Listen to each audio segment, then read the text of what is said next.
আসসালামু আলাইকুম প্রিয় ডিগ্রি তৃতীয় বর্ষের শিক্ষার্থীরা, রকিবুল 24 এ তোমাদেরকে স্বাগতম। আমি তোমাদের রাকিব স্যার। দীর্ঘ 8 বছর ধরে ডিগ্রি থার্ড ইয়ার কম্পালসরি ইংলিশের সাজেশন দিয়ে আসতেছি। ডিগ্রি থার্ড ইয়ারে যতগুলো বিষয় আছে সকল বিষয়ে কিন্তু আমি সাজেশন দেই।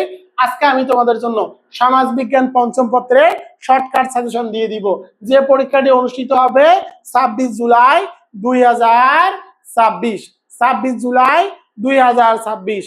ক খ গ বিভাগের সাজেশন দিব ইনশাআল্লাহ। এই সাজেশন থেকে 100% কমন পাবা রাকিব স্যারের 8 বছরের অভিজ্ঞতার আলোকে। প্রিয় শিক্ষার্থীরা, তোমাদের সফলতায় রকিবুল 24 পাবলিকেশন স্ক্রিনের মধ্যে রকিবুল 24 পাবলিকেশনের প্রকাশিত সাজেশন গুলো দেখতে পাচ্ছ। তোমরা যদি এই সাজেশন গুলো ক্রয় করতে চাও অথবা ডিগ্রি তৃতীয় বর্ষের যে বর্তমান পরীক্ষা চলতেছে তার পিডিএফ ফাইল শর্টকাট সাজেশন ক্রয় করতে চাও, তারা দ্রুত এই নম্বরে হোয়াটসঅ্যাপ অথবা ইমোতে এসএমএস করো। খুব অল্প টাকার বিনিময়ে কিন্তু সাজেশন গুলো বিক্রি করা হয়। যেমনটি বলেছিলাম দেখো কি সাজেশন আমি দিচ্ছি তোমাদেরকে। সমাজ বিজ্ঞান পঞ্চম পত্রের সাজেশন, খ বিভাগের সাজেশন। 1 নম্বরটি দেখো, সামাজিক বনায়ন কাকে বলে। 2 নম্বরে পরিবেশ সমাজ বিজ্ঞানের সংজ্ঞা দাও। 3 নম্বরে নগরায়ন কি, নগরায়ন কিভাবে পরিবেশ দূষণের সাথে সম্পর্কযুক্ত। 4 নম্বরে সংক্ষেপে বৈশ্বিক উষ্ণায়ন ব্যাখ্যা করো, বা বৈশ্বিক উষ্ণায়নের কারণগুলো কি বা বলতে কি বুঝো। 5 নম্বরটি দেখো, পরিবেশগত অবক্ষয় কি, পরিবেশগত অবক্ষয় কি। এরপরে দেখো 6 নম্বরে পরিবেশগত পরিকল্পনা কি। 7 নম্বরে প্রতিবেশের সংজ্ঞা দাও, প্রতিবেশ একটা জিনিস সেইটার সংজ্ঞা চেয়েছে। 8 নম্বরে বস্তুতন্ত্র, বাস্তুতন্ত্র বলতে কি বুঝো। 9 নম্বরে পরিবেশ নীতি বলতে কি বুঝো। 10 নম্বরে খাদ্য জলক কি, খাদ্য জলক কি, খাদ্য জলক কি। 11 নম্বরটি দেখো, বন উজাড়ের কারণগুলো চিহ্নিত করো। 12 নম্বরে জলবায়ু পরিবর্তন বলতে কি বোঝায়। 13 নম্বরে জনসংখ্যা বিস্ফোরণ বলতে কি বোঝায়। 14 নম্বরে পরিবেশ আইন কাকে বলে। 15 নম্বরে নদী ভাঙ্গনের 5টি প্রভাব লেখো। তোমাদের জন্য শর্টকাট সাজেশন 1 2 3 4 5 6 থেকে ইনশাআল্লাহ তোমরা 3টি প্রশ্ন কমন পাবা। 1 2 3 4 5 6, 1 2 1 2 3 4 5 6। আমি আবার স্ক্রিনের মধ্যে লিখে দিই দেখো, 1 2 3 4 5 6। এই প্রশ্নগুলোর মধ্যে থেকে ইনশাআল্লাহ তোমরা 3টি প্রশ্ন কমন পাবা। তোমাদের সকলের প্রতি রিকোয়েস্ট থাকবে অবশ্যই তোমরা 15টি প্রশ্ন পড়ে যাবা। তো দেখো এখানে তোমাদের জন্য আরো কিন্তু এক্সট্রা 12টি প্রশ্ন দেওয়া আছে। তোমরা এই প্রশ্নগুলো একবার করে দেখে যেতে পারো। স্ক্রিনের মধ্যে কিন্তু এক্সট্রা আরো 12টি প্রশ্ন দিয়েছি, তোমরা এই প্রশ্নগুলো একবার করে দেখে যেতে পারো। দেখো গ বিভাগের প্রশ্নের সাজেশন ও উত্তর। গ বিভাগের প্রশ্নের সাজেশন ও উত্তর। 1 নম্বরটি দেখো, পরিবেশ সমাজ বিজ্ঞানের উদ্ভব ও বিকাশ আলোচনা করো। পরিবেশ সমাজ বিজ্ঞানের উদ্ভব ও ক্রমবিকাশ আলোচনা করো। 2 নম্বরটি দেখো, বাংলাদেশে সামাজিক বনায়নের গুরুত্ব আলোচনা করো। বাংলাদেশের প্রেক্ষিতে সামাজিক বনায়নের গুরুত্ব কি লিখো বা আলোচনা করো। 3 নম্বরে দুর্যোগ ব্যবস্থার পর্যায়গুলো বিশ্লেষণ করো। যেটাই পর্যায় সেটাই কিন্তু হলো ধাপ। পর্যায়ের আরেকটা নাম হলো ধাপ। 4 নম্বরটি দেখো, জনসংখ্যা ও পরিবেশ কিভাবে সম্পর্কিত। জনসংখ্যা এবং পরিবেশ কিভাবে সম্পর্কিত, বা প্রশ্ন আসতে পারে জনসংখ্যা এবং পরিবেশের মধ্যে সম্পর্ক আলোচনা করো, লিখে দিয়েছি আসবে। 5 নম্বরটি দেখো, মানব জীবনের উপর বায়ু দূষণের প্রভাব আলোচনা করো। 6 নম্বর প্রশ্নটি, অপরিকল্পিত শিল্পায়ন কিভাবে সামাজিক সমস্যা সৃষ্টি করে আলোচনা করো, বা অপরিকল্পিত শিল্পায়নের ফলে সৃষ্ট সমস্যা সমূহ আলোচনা করো। 7 নম্বরে পরিবেশ সমাজ বিজ্ঞানের সংজ্ঞা দাও। বাংলাদেশে পরিবেশ সমাজ বিজ্ঞান পাঠের গুরুত্ব আলোচনা করো, বা বাংলাদেশে পরিবেশ সমাজ বিজ্ঞান পাঠের গুরুত্ব কি লিখো। 8 নম্বরটি আর্সেনিক দূষণের কারণগুলো লিখো। 9 নম্বরে বাংলাদেশের পরিবেশ নীতি পর্যালোচনা করো বা পরিবেশ নীতিগুলো কি কি সেগুলো লিখো। 10 নম্বরটি দেখো পানি দূষণের কারণগুলো বিশ্লেষণ করো। 11 নম্বরে নারী ও শিশুর উপর পরিবেশগত সমস্যার প্রভাব আলোচনা করো। নারী ও শিশু পরিবেশ দূষণের প্রধান শিকার আলোচনা করো। 12 নম্বরে পরিবেশের উপর উন্নয়নের নেতিবাচক প্রভাব আলোচনা করো। 12 নম্বর প্রশ্নটি দেখো 2টি 12 হয়ে গেছে, এটা 13 হওয়ার কথা ছিল, তারপরে যেহেতু দিয়ে দিয়েছি তোমরা মুখস্থ করে রাখবা। বিশ্ব উষ্ণায়নের কারণ ও ফলাফল লেখো। 13 নম্বর প্রশ্নটি দেখো সংক্ষেপে ঘূর্ণিঝড় মোকাবেলার পদক্ষেপগুলো বর্ণনা করো। 14 নম্বরে দারিদ্র পরিবেশের বদ্ধকর সম্পর্ক আলোচনা করো। 15 নম্বরে পরিবেশের উপর শিল্পায়নের প্রভাব আলোচনা করো। মূলত এখানে 16টি প্রশ্ন দেওয়া আছে আর দেওয়া হয়েছে 15টি প্রশ্ন কিন্তু নয়। এরপরে দেখো এখানে আমি তোমাদের জন্য শর্টকাট সাজেশন 1 2 3 4 5 1 2 3 4 5 স্ক্রিনের মধ্যে দেখে নাও। 1 2 3 4 5 6 1 2 3 4 5 6 1 2 3 4 5 6 এই 6টি প্রশ্নের মধ্যে থেকে ইনশাআল্লাহ তোমরা 3 থেকে 4টি প্রশ্ন কমন পাবা। তোমাদের সকলের প্রতি রিকোয়েস্ট থাকবে অবশ্যই তোমরা সবগুলো প্রশ্ন পড়ে যাবা। এখানে যে 15টি প্রশ্ন দিয়েছি এই 15টি প্রশ্ন পড়ে যাবা। তোমাদের জন্য দেখো এখানে আরো এক্সট্রা 13টি প্রশ্ন আছে, তোমরা চাইলে এই প্রশ্নগুলো একবার করে দেখে যেতে পারো। অনেক সময় পরীক্ষার প্রশ্ন কঠিন হয়, যদি পরীক্ষার প্রশ্ন কঠিন হয় তাহলে কিন্তু এগুলো থেকে কমন চলে আসে। এখন দেখো ক বিভাগের প্রশ্নের সাজেশন ও উত্তর। 1 নম্বরটি দেখো পরিবেশ সমাজবিজ্ঞান ও মৌলিক ধারণা। পরিবেশ কি? আমাদের পারিপার্শ্বিক বা চারপাশে যা কিছু আছে তাই সম্মিলিত রূপেই হলো পরিবেশ। ভৌত পরিবেশ কি? প্রকৃতিতে বিদ্যমান যেসব উপাদান মানব সৃষ্ট নয় তার সম্মিলিত রূপেই হলো ভৌত পরিবেশ। প্রাকৃতিক পরিবেশের 2টি উপাদানের নাম লেখো, একটা হলো জীব উপাদান আর একটা হলো জড় উপাদান। 4 নম্বরটি দেখো একটা বড় ইংরেজি উক্তি, এই উক্তিটি কার? এই উক্তিটি হলো সমাজবিজ্ঞানী ডানল্যাপের, এটা কিন্তু উক্তি। এই প্রশ্নটি হলো উত্তর। ডানল্যাপের এই উক্তিটি তোমরা পড়ে নিবা। পরেরটি দেখো ম্যান অ্যান্ড হিজ এনভায়রনমেন্ট গ্রন্থটির রচয়িতা কে? গ্রন্থটির রচয়িতা হলো রবার্ট এস লুই। তোমরা জাস্ট লুই লিখে দিলেই হয়ে যাবে। এনভায়রনমেন্টাল সোসাইলজি গ্রন্থটির রচয়িতা কে? রচয়িতা হলো হ্যানিগান। পরেরটি দেখো আন্ডারস্ট্যান্ডিং গ্লোবাল এনভায়রনমেন্ট গ্রন্থটির লেখক কে? গ্রন্থটির লেখক হলো Dasgupta. World population centres relations to soil গ্রন্থটির লেখক কে? গ্রন্থটির লেখক হলো লুই এ উইফেনজার। আশা করি বুঝতে পেরেছো। পরেরটি দেখো বাস্তুবিদ্যা, বাস্তুতন্ত্র ও জীবমণ্ডল। ইকোলজি শব্দের প্রবক্তা কে? প্রবক্তা এর অর্থ হলো ইকোলজি শব্দের প্রবক্তা কে বা এর অর্থ কি? এর অর্থ হলো বাস্তুবিদ্যা। এর প্রবক্তা কে? এর প্রবক্তা হলো হ্যালেক। আর্নেস্ট হ্যালেক। এবার চলে যাব পরের প্রশ্নে। 10 নম্বরটি দেখো। 10 নম্বরে বাস্তু সংস্থান কি? জীব ও তার পরিবেশের মধ্যকার পারস্পরিক সম্পর্ক এবং প্রভাব বিজ্ঞানের যে শাখায় আলোচনা করা হয় তাকে বাস্তু সংস্থান বলে। বাস্তু সংস্থান সম্পর্কে কে প্রথম আলোচনা করেন? ট্যানসিলি কিন্তু প্রথম আলোচনা করেন। পরেরটি দেখো বাস্তুতন্ত্র কোন 2টি উপাদানের সমন্বয়ে গঠিত?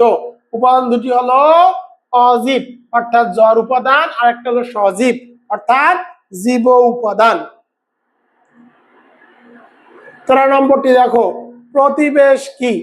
পরিবেশের সাথে অভ্যন্তরীণ প্রাণী জগতের সম্পর্ক অধ্যয়নই হলো প্রতিবেশ। পরেরটি দেখো বায়োম কি? কোনো একটি বিশেষ ধরনের জলবায়ু দ্বারা প্রভাবিত ও নিয়ন্ত্রিত জীবমণ্ডলকে বায়োম বলে। পরেরটি দেখো, ইকোস্ফিয়ার কি? পৃথিবীতে জীব প্রতিপালনের উপযোগী যেসব অঞ্চল বিদ্যমান সেগুলোকে একত্রে বলা হয়। 16 নম্বরটি দেখো, মাধ্যমিক খাদক কাকে বলে?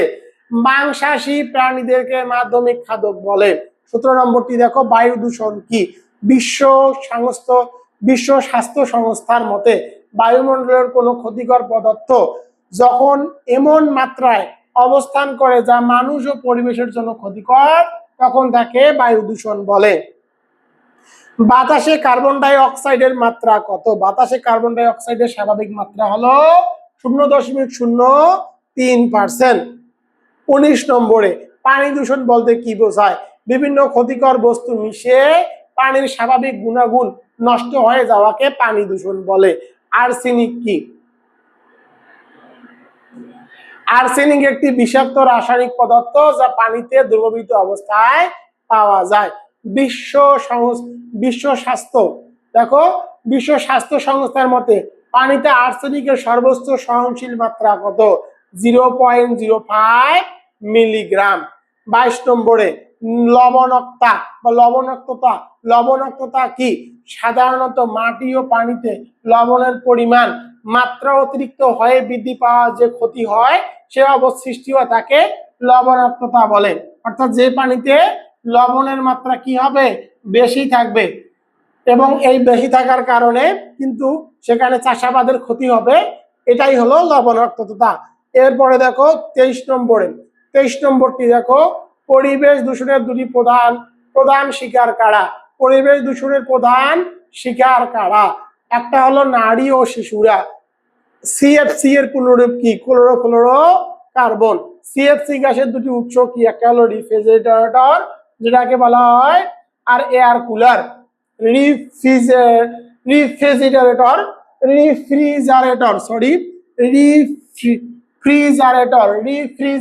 আর একটা হলো এয়ার কুলার। এটা সিএফসি গ্যাসের দুটি উৎস। গ্রিন হাউস কি? শীতলতম দেশে অতিরিক্ত ঠান্ডার হাত থেকে রক্ষা করে সবজি উৎপাদনের জন্য নির্মিত কাঁচের ঘরকে বলা হয় গ্রিন হাউস। পৃথিবীর কোন দেশ সবচেয়ে বেশি গ্রিন হাউস গ্যাস উৎপাদনের জন্য দায়ী? সেটা হলো চীন। 28 নম্বরটি দেখো, বিশ্ব উষ্ণায়নের জন্য দায়ী দুটি গ্যাসের নাম কি? একটা হলো কার্বন ডাই অক্সাইড আর একটা হলো ক্লোরোফ্লোরো কার্বন, সিএফসি। ওজোন স্তর কি? সূর্য থেকে আসা ক্ষতিকর অতিবেগুনি রশ্মি থেকে পৃথিবীকে রক্ষার জন্য বায়ুমণ্ডলে অক্সিজেনের যে বিশেষ আবরণ বা স্তর তাকে বলা হয় ওজোন স্তর। 30 নম্বরটি দেখো, সাইক্লোন শব্দটি কোন শব্দ থেকে এসেছে? সাইক্লোস থেকে এসেছে, গ্রিক শব্দ সাইক্লোস থেকে এসেছে, যে অর্থ হলো চাকা। টর্নেডো কি? টর্নেডো হলো প্রচন্ড বেগে ঘূর্ণায়রত একটি বায়ু স্তর যা মেঘ থেকে ফলেন আকৃতিতে ভূপৃষ্ঠের দিকে নেমে আসে। সুনামি শব্দটি কোন ভাষা থেকে নেওয়া হয়েছে? জাপানি ভাষা থেকে নেওয়া হয়েছে। দুর্যোগ ব্যবস্থার ধাপ কয়টি? দুর্যোগ ব্যবস্থার ধাপ কিন্তু 3টি। একটা হলো দুর্যোগ পূর্ব অবস্থা, দুর্যোগকালীন অপর্যায়, আর একটা হলো দুর্যোগ পরবর্তী পর্যায়। 3টা পর্যায়, একটা হলো দুর্যোগ পূর্ব পর্যায়, দুর্যোগকালীন আর দুর্যোগ পরবর্তীকালীন পর্যায়। টেকসই উন্নয়ন কি? ভবিষ্যৎ প্রজন্মের জন্য পরিবেশ সুরক্ষা নিশ্চিত করার মাধ্যমে যুগোপযোগী ও দীর্ঘমেয়াদী যে উন্নয়ন করা হয় তাকে টেকসই উন্নয়ন বলে। সাস্টেনেবল প্রত্যয়টি প্রথম কে ব্যবহার করেন? 1972 সালে কিন্তু এটা ব্যবহার করা হয়। 36 নম্বরটি দেখো,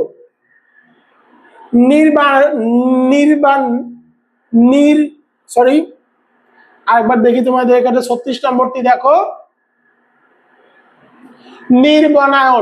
নির্বনায়ন কি? অবাধে নির্বনায়নটা কি?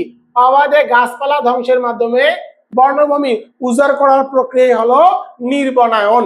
পরেরটি দেখো, ভূমিক্ষয় কি? বৃষ্টি, নদী, বায়ুমণ্ডল ইত্যাদির প্রভাবে ভূভাগে বা ভূপৃষ্ঠের ক্ষয় হওয়াকে ভূমিক্ষয় বলে। পরেরটি দেখো, কমিউনিটি বনায়ন কাকে বলে? কমিউনিটি বনায়ন কাকে বলে? জনগণের সক্রিয় অংশগ্রহণে সামাজিক, অর্থনৈতিক, পরিবেশগত উদ্দেশ্য সাধনের জন্য যে বনায়ন সৃষ্টি করা হয় তাকে কমিউনিটি বনায়ন বলে। অভয়ারণ্য কি? অভয়ারণ্য এমন একটি সংরক্ষিত বনায়ন যেখানে বন্যপ্রাণীর নিরাপত্তা, প্রজনন, বন্যপ্রাণীর নিরাপত্তা, প্রজনন ও আবাস নিরাপদ রাখতে শিকারীদের প্রবেশের নিষেধাজ্ঞা দেওয়া হয়। 40 নম্বরটি দেখো, পৃথিবীর সর্ববৃহৎ ম্যানগ্রোভ বন কোনটি? সেটা হলো সুন্দরবন। জাতিসংঘের কোন সংস্থা সুন্দরবনকে বিশ্ব ঐতিহ্যের অংশ হিসাবে স্বীকৃতি দিয়েছে ইউনেস্কো। নগরায়ন কি? গ্রামীণ জীবন পদ্ধতি থেকে আধুনিক শহরের জীবন পদ্ধতি গ্রহণের প্রক্রিয়াকে নগরায়ন বলে। অতি নগরায়ন কি? অপরিকল্পিত ও যত্রতত্রভাবে নগরের বিস্তার ও নগরায়নই হলো অতি নগরায়ন। এরপরে দেখো 44 নম্বরে, শিল্প বিপ্লব কোথা থেকে শুরু হয়? ইংল্যান্ড থেকে। 45 নম্বরটি দেখো, কোন তারিখে বিশ্ব পরিবেশ দিবস পালিত হয়? 5 জুন। বিশ্ব ধাত্রী সম্মেলন কোথায় এবং প্রথম কোথায় অনুষ্ঠিত হয়? 1992 সালে ব্রাজিলের রিও ডি জেনারিওতে প্রথম বিশ্ব ধাত্রী সম্মেলন অনুষ্ঠিত হয়। কিয়োটো প্রোটোকল কি? কিয়োটো প্রোটোকল হলো জলবায়ু পরিবর্তন সম্পর্কিত একটি আন্তর্জাতিক চুক্তি। 1997 সালের 11 ডিসেম্বর স্বাক্ষরিত হয়। সবুজ কর কি? গ্রিন হাউস গ্যাস উৎপাদনকারী দেশগুলোর উপর ক্ষতিপূরণ স্বরূপ যে কর ধার্য করা হয় তাকে সবুজ কর বলে। 49 নম্বরটি দেখো, কত সালে বাংলাদেশে পরিবেশ নীতি গ্রহণ করা হয়? 1992 সালে। 50 নম্বরটি দেখো, সর্বশেষ পরিবেশ সংরক্ষণ আইন কোন সালে গৃহীত হয়? 1995 সালে গৃহীত হয়। পরবর্তীতে 2002-2010 সালে এটি সংশোধিত হয়। বাংলাদেশে পানি দূষণ অধ্যাদেশ কবে জারি হয়? 1973 সালে। 52 নম্বরটি দেখো, পরিবেশ আদালত কি? পরিবেশ সংক্রান্ত বিধিবিধান ও আইন ভঙ্গকারী ব্যক্তি বা প্রতিষ্ঠানকে শাস্তি দেওয়ার জন্য যে বিশেষ আদালত গঠন করা হয়েছে তাকে পরিবেশ আদালত বলে। দুটি পরিবেশবাদী সংগঠনের নাম কি? তোমরা লিখতে পারো বেলা। বেলাও কিন্তু একটা পরিবেশবাদী সংগঠন বা গ্রিন বেল্ট। গ্রিন বেল্ট আন্দোলনের সূচনা করেন কে? নোবেল বিজয়ী প্রফেসর। নোবেল বিজয়ী প্রফেসর মাথায় কিন্তু এটি কি করেন? সূচনা করেন। সিপকো আন্দোলন কোথা থেকে সংগঠিত হয়? 1947 সালে ভারতের উত্তরপ্রদেশের বনভূমি রক্ষার জন্য সিপকো আন্দোলন শুরু হয়। জেন্ডার পরিবেশ। ইকোফেমিনিজম প্রত্যয়টি প্রথম ব্যবহার করেন শুরু হয় কত সালে? 1974 সালে কিন্তু প্রত্যয়টি প্রথম ব্যবহার শুরু হয়। আর এটা শুরু করেন দাবুন নামে একজন এটা কিন্তু প্রথম ব্যবহার করেন। জিএডি এর পুনরূপ কি? Gender and development. ডাব্লিউই এর পুনরূপ কি? Woman, environment and development. ZPG zero population growth. তো দেখো, এই প্রশ্নটিতে কিন্তু সমাজবিজ্ঞানে কিন্তু মোট 69টি ক বিভাগ দিলাম। ইনশাল্লাহ এগুলো পড়ো। আর আমি একটু অসুস্থ তাই বিদায়, কিন্তু আমার মাঝে মাঝে কথাগুলো একটু বলতে সমস্যা হয়েছে, তারপরও আমি তোমাদের জন্য ভিডিওগুলো তৈরি করলাম। প্রিয় শিক্ষার্থীরা, দেখো তোমাদের জন্য সকল বিষয়ে শর্টকাট সাজেশন তৈরি করেছি। তোমরা যারা এই সাবজেক্টগুলোর পিডিএফ ফাইল ক্রয় করতে চাও, তারা দ্রুত এই নম্বরে হোয়াটসঅ্যাপ এবং ইমোতে এসএমএস করো 01744559475। এই নম্বরে তোমরা দ্রুত এসএমএস করে সাজেশনগুলো ক্রয় করতে পারো। পরবর্তী ভিডিও দেখার আমন্ত্রণ জানিয়ে আমি এখান থেকে বিদায় নিচ্ছি। আসসালামু আলাইকুম।